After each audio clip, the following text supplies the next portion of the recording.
All right. Time to talk about careers in finance and other exciting, interesting things.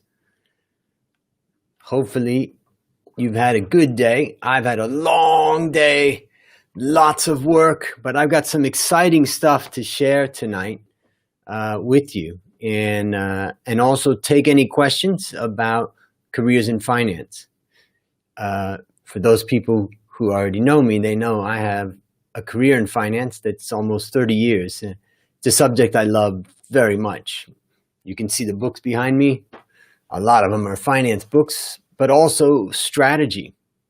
So I'm going to start in just a minute, but I just want to see if I can share my screen. Hold on.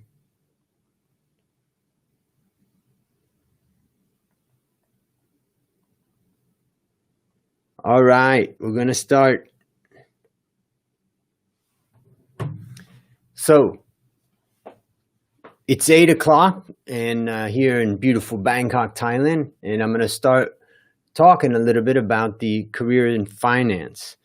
Now, before I get started, I just want to talk briefly about what I'm going to do. First thing I'm going to do is I'm going to present to you some work that I've been doing on competitive strategy and finance. And we'll talk a little bit about that. And then after that, hi Woon Young Chung, nice to see you again. So we're going to get started, but what I'm going to do is I'm going to talk to you about some stuff I've been doing on competitive strategy. And then I'll also talk to you a little bit about my own career and give you some thoughts. I'll be taking questions about careers in finance or any other topic in finance. I just got off the phone with an investor out of Australia who we were discussing about the U.S. market and the global markets. And, they're going to continue to stay strong in the U.S. Is it going to collapse?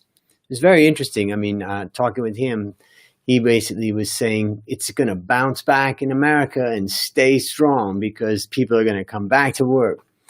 I find that hard to believe, but anything's possible these days. Who knows?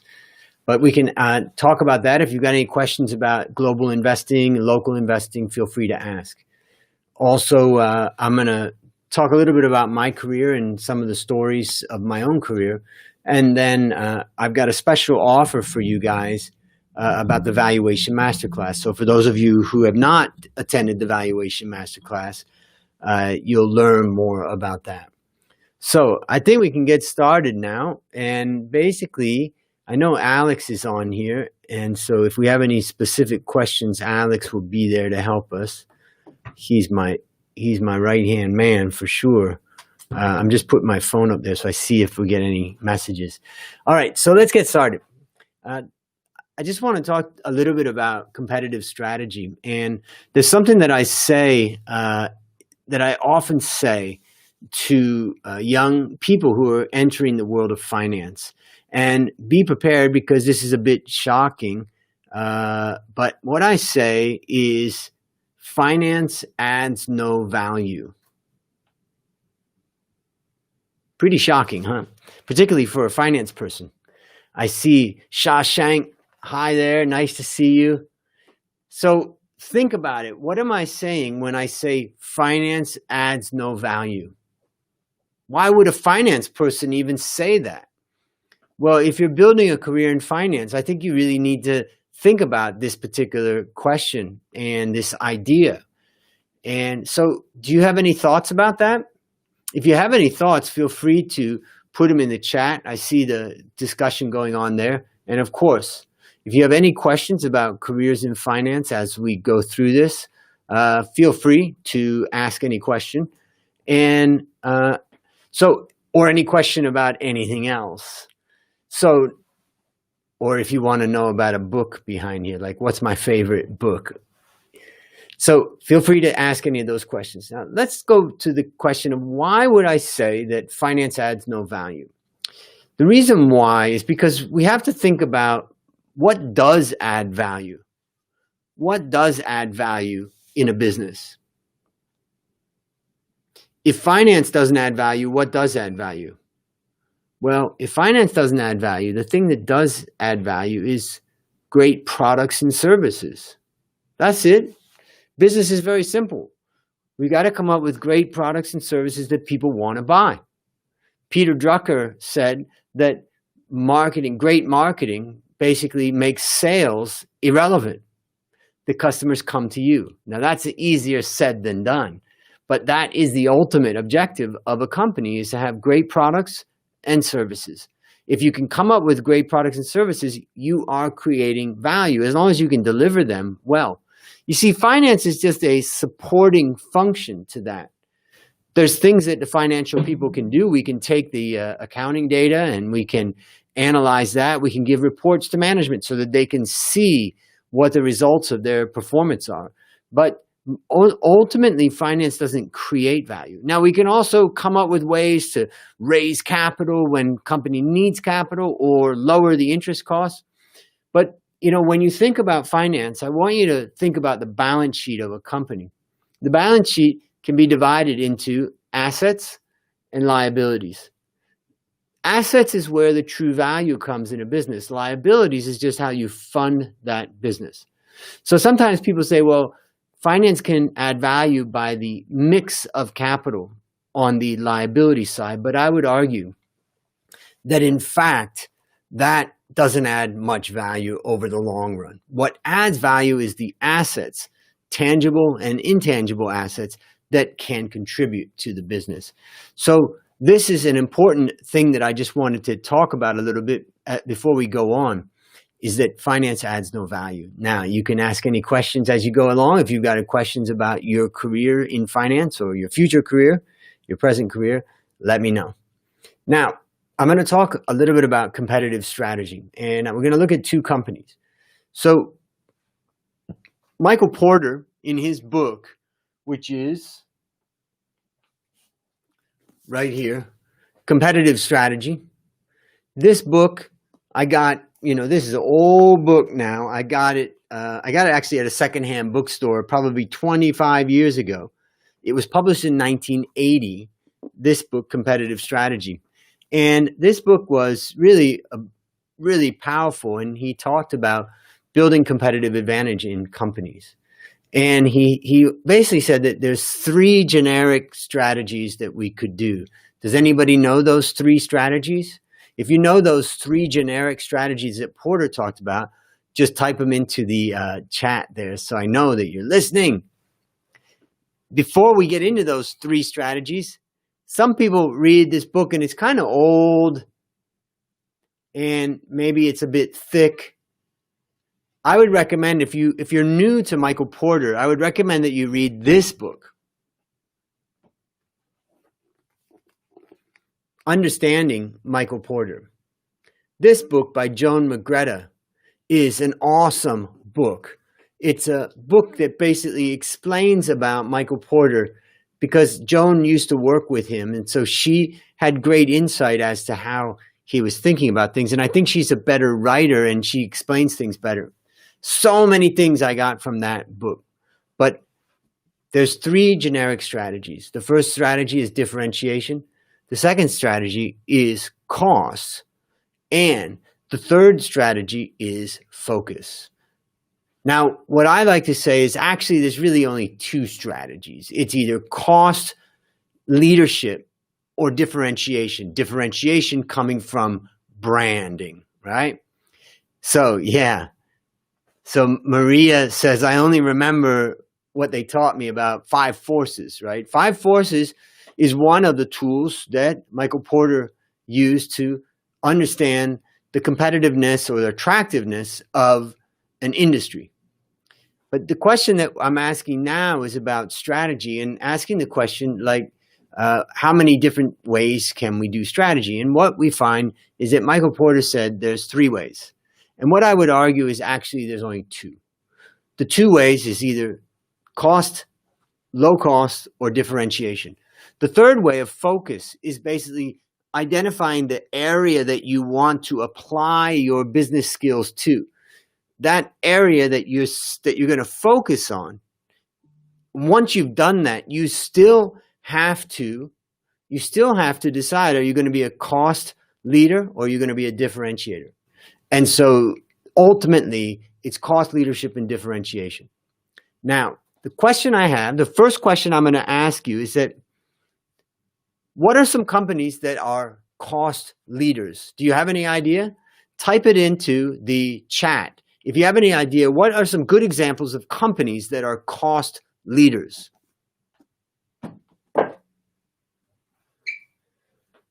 Good examples of companies that are cost leaders. And while we're at it, what about good examples of companies that are employing the differentiation strategy? How about that?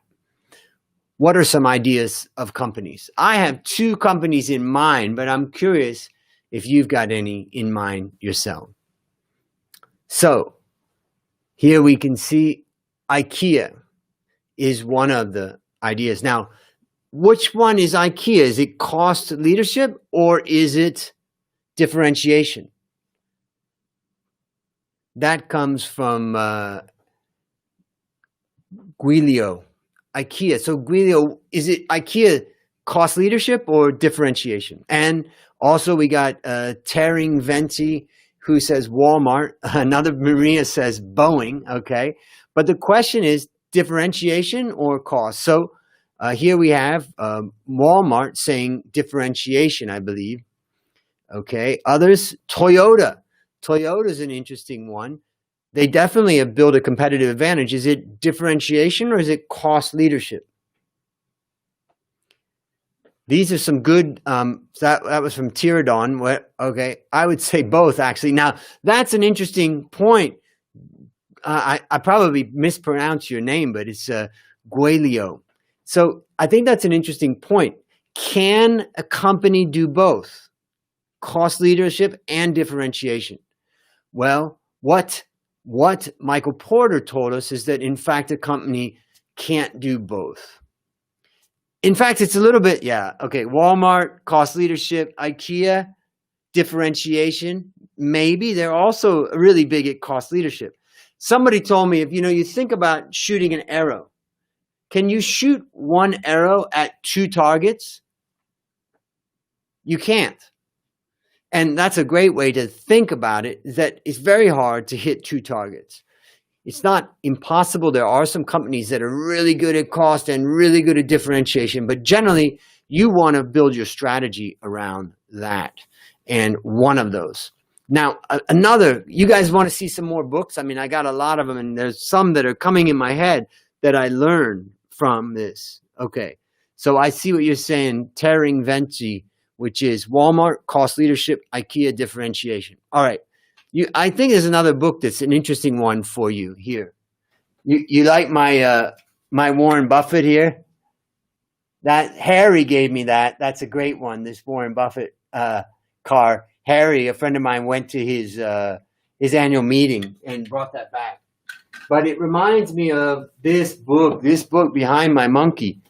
This book, Good Strategy, Bad Strategy, probably one of the best books I've ever read on strategy.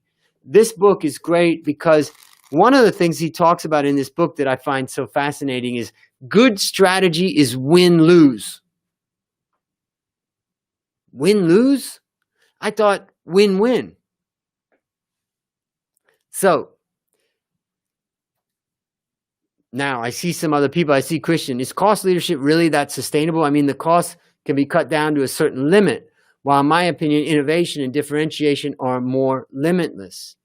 Okay, so I think that's an interesting question from Christian.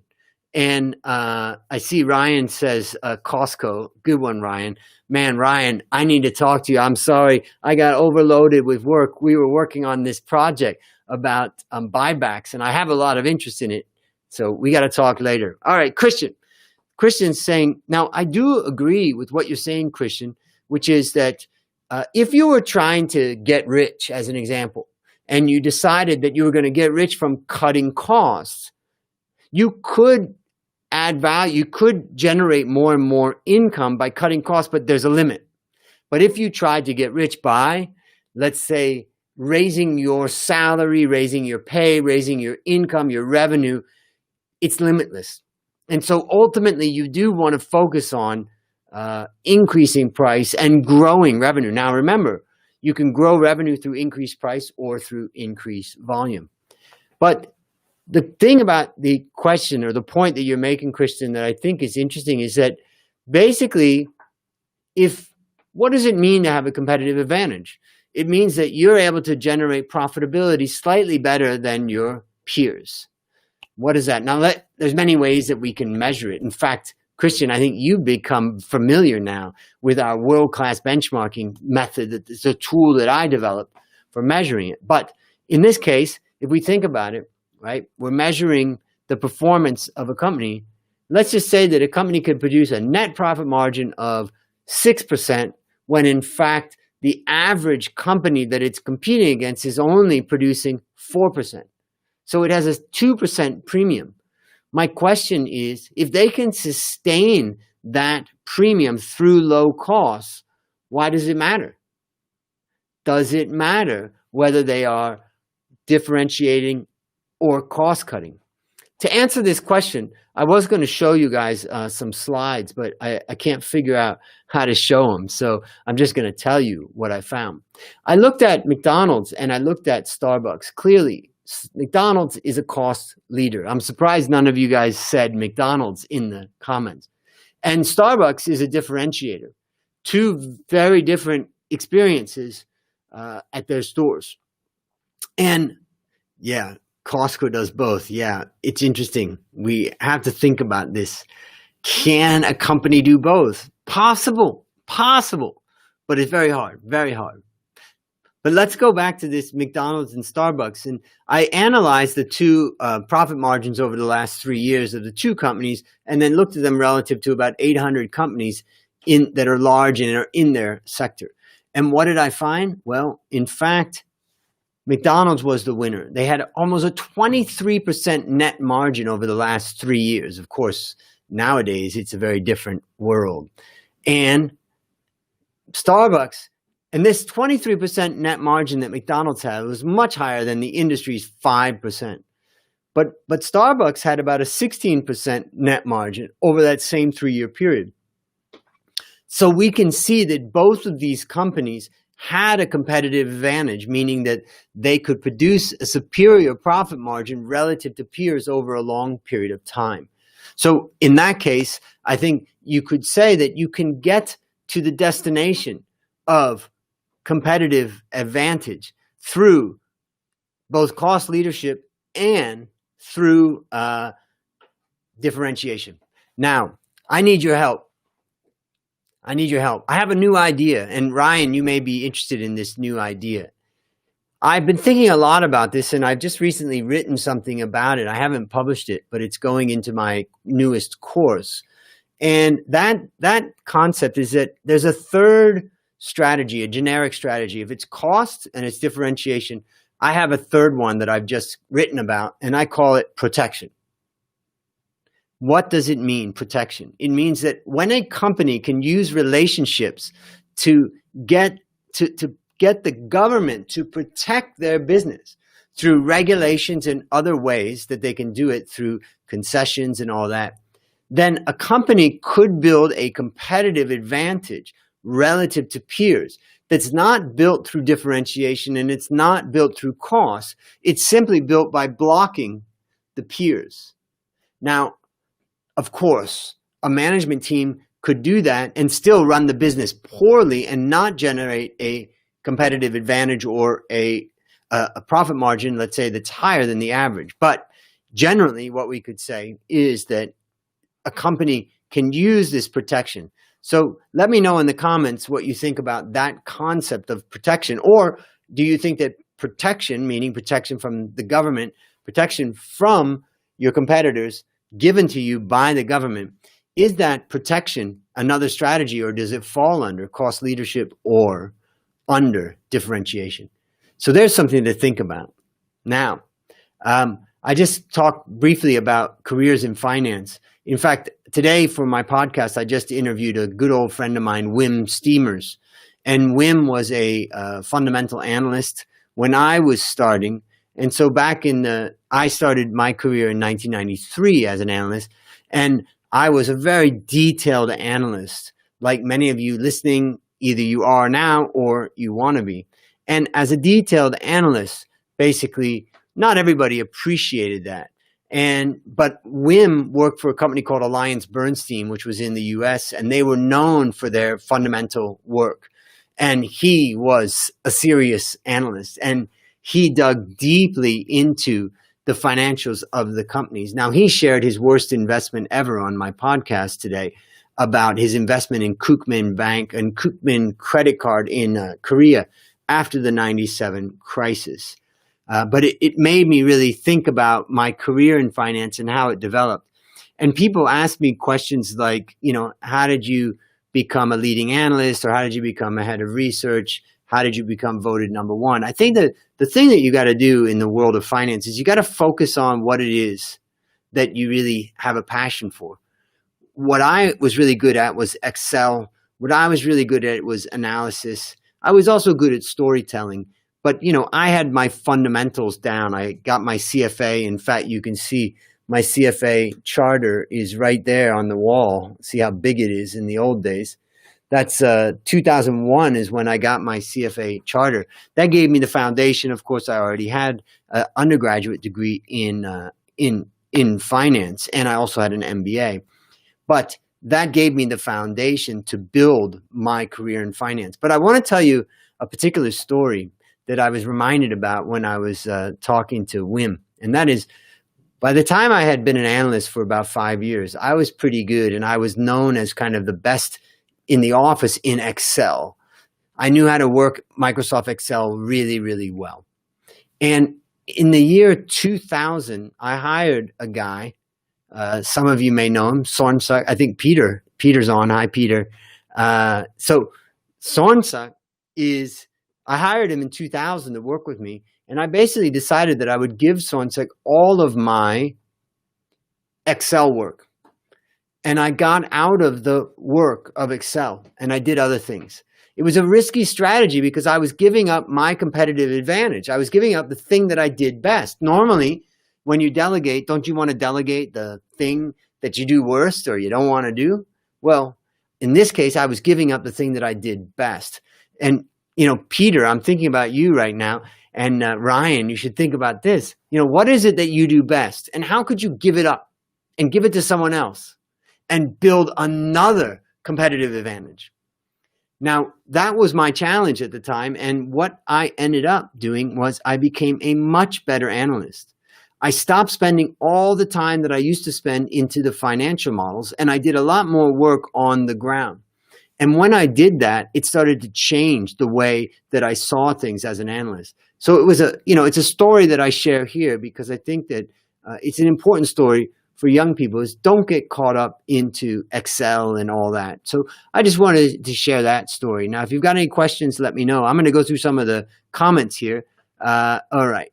So let's see what some people say. Okay. So Shashank says, but the company has to adjust according to what government favors and not its own wishes. Yeah. Now that's an interesting one, Shashank, because the problem with protection is that you can lose it.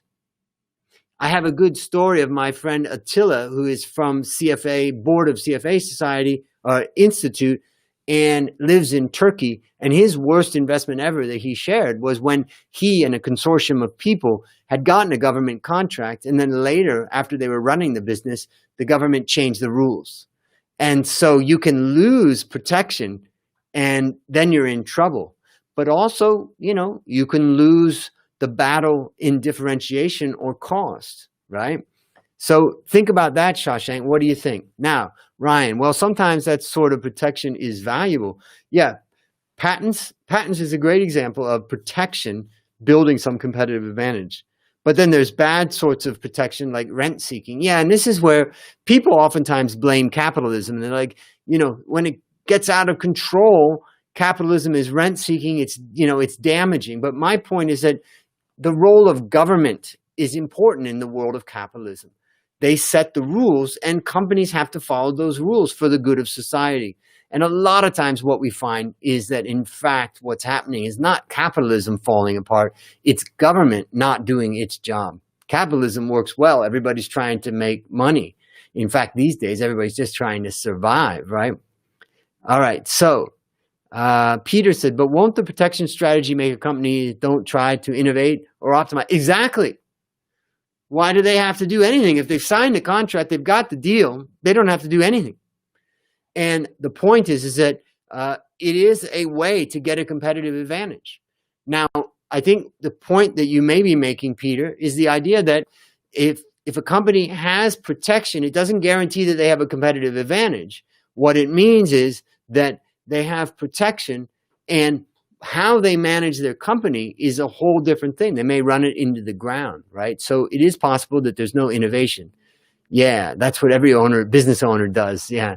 All right. So I see Muhammad Abdul Alim. Since last few years, finance jobs were shrinking. Do you think that due to the pandemic, finance job will be greatly negatively affected? Yeah, I would say that, in fact, finance jobs are, under pressure, particularly the typical job of an analyst. That's under a lot of pressure. That was my job for many years. Fund management jobs, I think, under pressure. Companies are in cost-cutting mode. So yes, there's definitely, but I wouldn't say, so this is for Abdul who asked this question. I wouldn't say that finance is going to be hit that much harder than any other industry. In fact, think about it. If you were working in industries like hotel and tourism and restaurants, these industries are getting destroyed, and they're only slowly opening up. By the way, I saw something today that was kind of interesting this morning, that there was a bar in Texas that refused people to come into the bar who were wearing a face mask.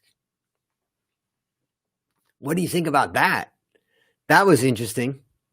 The guy said, if you're so afraid of getting coronavirus, it's probably better that you don't come in our bar. Thought that was interesting. All right. So that's my answer about finance jobs for Muhammad Abdul Alim. And feel free to ask more questions. So Shashank says, how's the job market in Thailand for finance freshies? Basically, I would say it's tough, just like any other industry right now. I think that the answer to your question really is, for any type of job, the most important thing is, what value do you bring to the company? So Shashank, I would ask you, what value do you bring to the company? That's really the most important thing. And if you can bring value to the company, then you can get a job. But if you don't have value to bring, then it's hard to get a job. So you really have to ask yourself, what value do I bring that's unique about me? All right, Jordan Wong, nice to see you on. Let's see. Hi, Andrew. Amidst the current hiring situation, being soon to graduate, I'm in a dilemma about an internship offer, but it's in a consulting analyst role, not finance. Do you think such an experience would help the groundwork experience in being an analyst? Jordan, I think it's the first question I have for you, Jordan, is do you have a job offer for the internship? Have they made you the official offer? If you can answer that question, then I'll continue on with my answer. I see Mihal. Hi, nice to see you. Where are you, Mihal Vajir? Are you in, where are you? Tell me where you are. All right, other questions? While we're waiting for Jordan to come back with an answer, you guys have any other questions? All right. So Jordan, you've gotten the offer. The reason why I asked you the question is because many people come to me and what they say is that, I got an offer, but I don't know what to do. And what I find out is they didn't really get the offer. You have to get the offer first, and then you got to decide yes or no. Jordan, if it was me, I would say take it. The reason why is it's so rare to get jobs and opportunities right now. Everybody's in kind of panic mode. So if it was me, I would probably take it because it's not easy to get something else right now. As far as consulting is concerned, hey, consulting is not a bad business at all. It's nothing wrong with learning about it. And if you're young and you're learning, take the opportunity to learn as much as you can. So don't look at it as I want to do finance or this. Think about this, Jordan. I didn't start my career in finance until I was 28 years old. and I built a successful career, but I did many things before that. So try it. All right. Okay, so here we have Antika. Nice to see you. All right, and Mahul says, I'm from India, Mumbai. I was just talking with, I have an intern actually is working with me right now from Mumbai. She's here in Bangkok.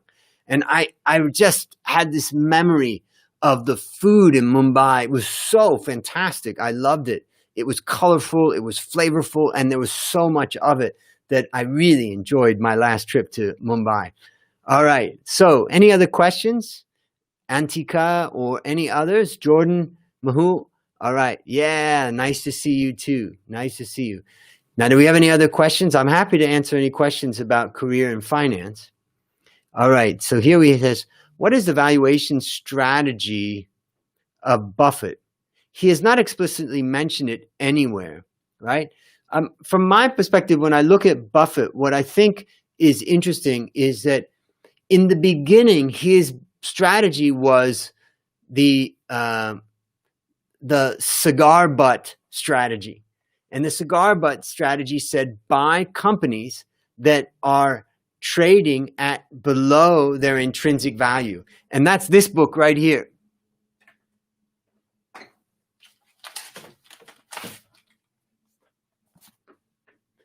This is the Graham and Dodd's 5th edition. This is what I used when I first came in as an analyst in the stock market. This one's pretty old, and I did a lot of reading on it. But that was his strategy, Buffett's strategy. But now Buffett has shifted its strategy. First thing is that he's got so much money that he has to invest in large cap companies, or else he just can't deploy enough capital. So from that perspective, he's got to look beyond just value stocks. And then in addition, value hasn't worked that well. And so he's looked at it. But I would say that he is talking about what I would say what he is doing is what I would call quality value. He tries not to overpay, but he wants to buy quality companies. So really, he's looking into what he thinks is the steady cash flow from the company. And I think that he definitely does look at cash flow. So that's one thing. All right. Jordan said, that's very enriching. Thank you. I will act as advised. Yeah. See what happens. You're welcome. All right. There's Tanapat. Hello from the UK. Well, good morning, I guess, or maybe it's afternoon now there. Let's see. All right. So there we have Lucifer Morningstar. Now that's a name. Hi, sir. I have one. Let me quickly type it out properly to avoid wasting your time. Okay, great. Just take your time. Ryan says, Andrew, what less well-known industries do you think come out a lot better as a result of COVID? It's a good question. You know, one of the industries that I find really fascinating because I'm involved in that industry is the industry of education and online courses and all that. And at first I thought that, you know, things would change for the good. But really, when I look at it, I think, well, it's really tough. It's tough for universities and professors who were not doing online courses to get online. In fact, it takes a lot of skills to build an online course that's engaging. And so I don't think actually that situation is going to be very good for most of those big universities. But I do think that investing in online type of companies is something that could be very valuable as those companies start to gather momentum relative to traditional ways of learning. So I find that interesting. I think that's one that I would say. Is it lesser well known? I'm not sure about that. But I guess anything else that, you know, obviously we've seen it with Netflix where people enjoy being at home, right? Okay, so not allowed is tech, digital, or food delivery. Well, was that digital? Online learning? All right, next question. You can ask another one and I'll try. In a country where a majority of financial statements are to some extent manipulated, what adjustments do you have to make in equity valuation? I'm from Bangladesh. So yeah, I mean, I think that there's a couple different ways that you can think about this. If the financial statements are manipulated, then you may want to be a private equity investor. And that allows you a better and deeper relationship with the company, which will allow you then to go deeper into the due diligence necessary. The typical research that's done by a sell-side analyst or a buy-side analyst or a fund manager is not going into the due diligence, let's say, of the of the assets. Are they there and all that? It's hard for a traditional, but for a private private equity investors, they get more access. So that's the first thing I would answer that with. The second thing I would answer, this is for Abdul Alim. He's asking about when financial statements are manipulated, what do you adjust to get to your equity valuation? I think the one thing that you can adjust is when you look at your price to book value. Let's just say that price is 200 and book value is 100, so it's 2 times price to book. You may knock down that the asset value, the equity value by 20, 30, 40% and just say, if the value of the equity is less than I thought, meaning the value of assets are less than I thought by 20, 30%, what would the stock be trading on a price to book basis? That's one simple way to do it. All right, good. Let's see. Okay, Ekrat Jung Sangya. Okay. Do you use DCF value method at all to value stocks? Definitely. Now, the way I would answer this, Ekrat, is I would say use DCF, free cash flow valuation, this type of valuation, to deeply understand the drivers of value of the business.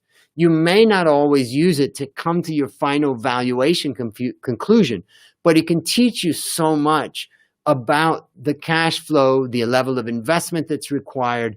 It's just got so much that you can learn from it. So if you have time and if you have interest, I highly recommend that you build out your free cash flow models, but ultimately you may end up using PE or price to book or something like that. All right. You can ask more questions if that didn't answer your question. All right. Lucifer Morningstar.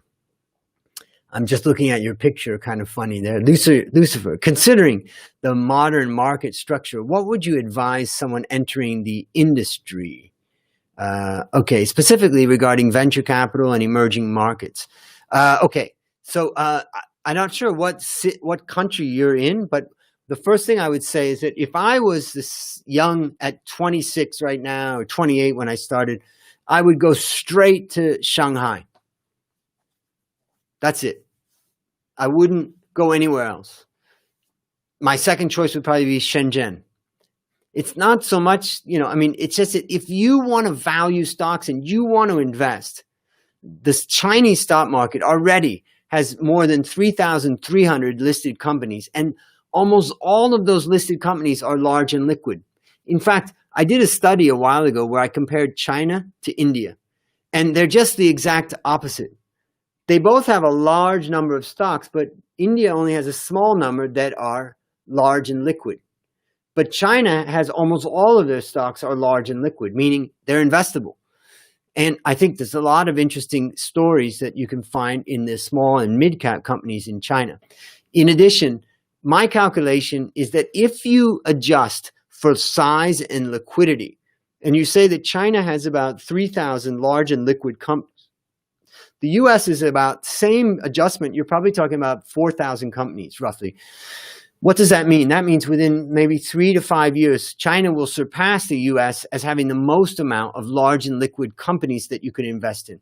In addition, we know that China is entering into the indices. So Lucifer, I'd introduce you to Ryan.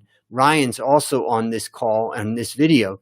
And Ryan has himself focused in a lot on China to try to really understand what's going on there. But that's what I would do, right? Okay. Maria says, hi, Andrew. So far, I've been working in accounting firms doing audit and tax. I'm thinking to pivot to work in finance, specifically global finance. Do you think it's possible? Well, my question is to you, why wouldn't it be possible?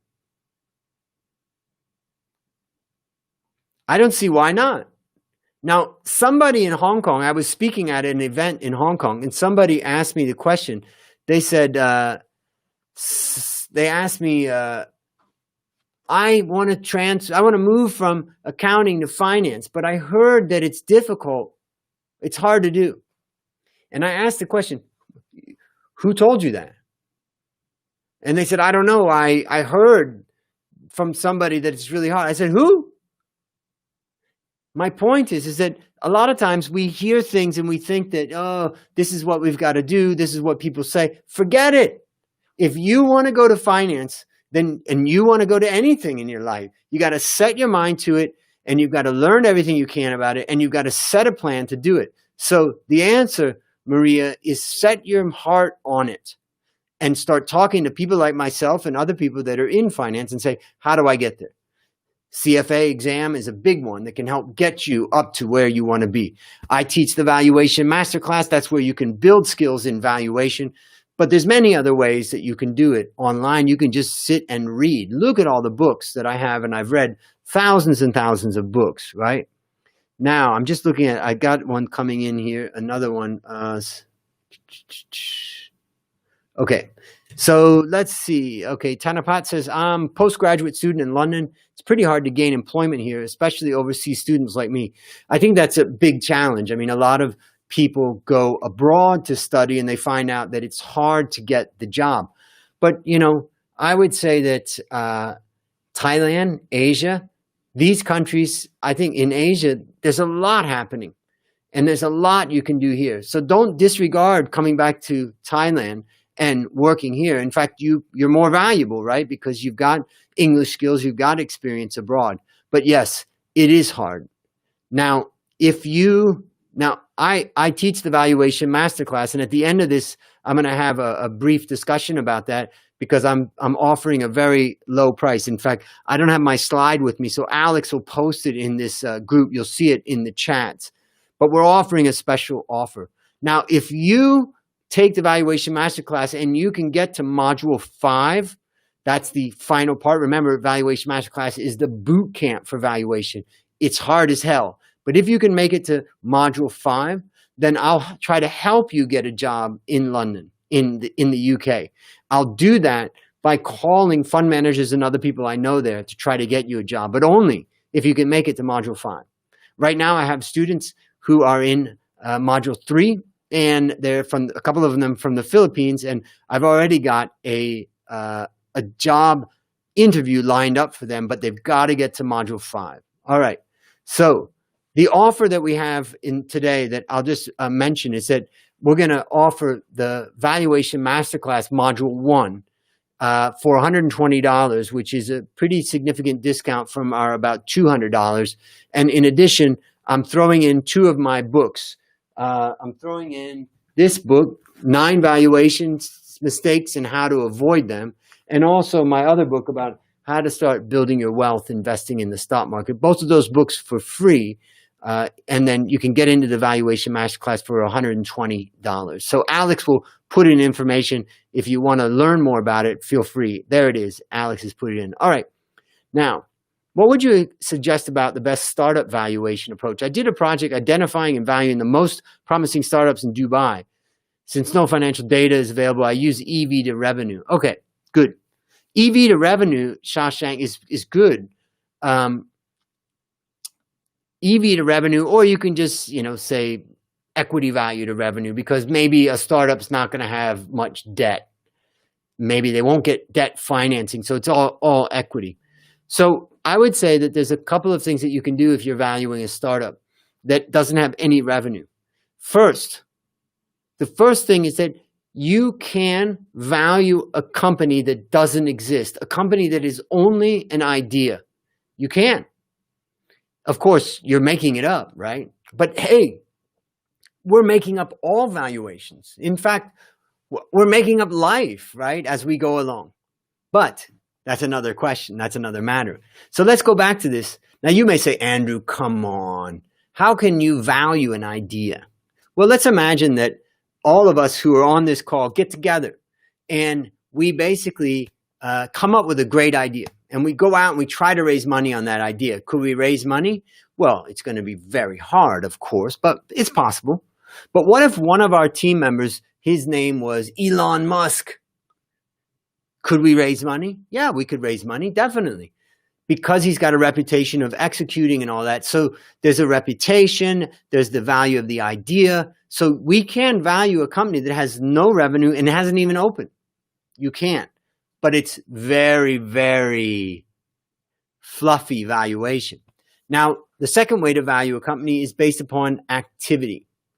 So the activity, right, is maybe the number of website visits, the number of whatever it would be, the number of downloads in the App Store. The company maybe they're giving away their program or their system for free, and they're trying to get penetration. So we could try to value and say, what about other companies that have this level of activity? What do we think it's worth? And then the third way, of course, is revenue, as you've said. But again, if you don't even have revenue, you could value it based upon activity. So that's the other way of doing it. All right, let's see. All right, Lucifer, you're very welcome. You say, why would you say finance is awesome, or why should someone consider joining the industry of finance? Well, for me, I can say that what finance provides me is an unlimited challenge. It's constantly changing. It's constantly improving. It's constantly adjusting itself. The market is not easy to beat, and you've got to constantly be learning. And that's different. If you're an engineer, you're an accountant, the rules of the game don't change that much. But in the world of finance, the rules of the game are always changing. Like, people like myself, an old time guy, I think, well, US is going to crash. But hey, look at it. Lots of money has been injected and it's stayed up. So it's constantly changing, and you never can feel confidence. In fact, Lucifer, what I would say to you is something I say to my students in the Valuation Masterclass and in my other classes. I say, if you take my course and you feel less confident, then I have been successful. What do I mean by that? I mean that life is full of things that are unpredictable, unmeasurable, unmanageable. And if you don't realize that, particularly in the world of finance, you're going to be in trouble. But if you can understand that many things are out of our control and they're unmeasurable and unmanageable, and you can question your confidence, then I think you have a lot of chance to be successful. So keep any questions coming. This has been a long day. I started working at this desk right here, my stand-up desk in Bangkok. I started working here at 4 a.m. because I am putting out a new course for beginners called, what is it called, Alex? What is the name of our new course? It's Basic Accounting and Finance from the zero to proficiency. And it's called Finance Made Ridiculously Simple. Finance Made Ridiculously Simple. You guys are the first person to hear it, and I'll be coming out with that in the next couple of days and weeks. It's called FMRS, Finance Made Ridiculously Simple. And I want to offer that to a lot of people that are running businesses, that are management teams, and they need to understand the foundation of finance. So, all right. So let's review the offer of what I have for you. For anybody on this call, Alex has put the link in there. What you can get is you can get Module 1 of Valuation Masterclass and save $80 by getting it at $120. And you'll get 2 of my books as a special gift that will come to you. We'll deliver it by PDF.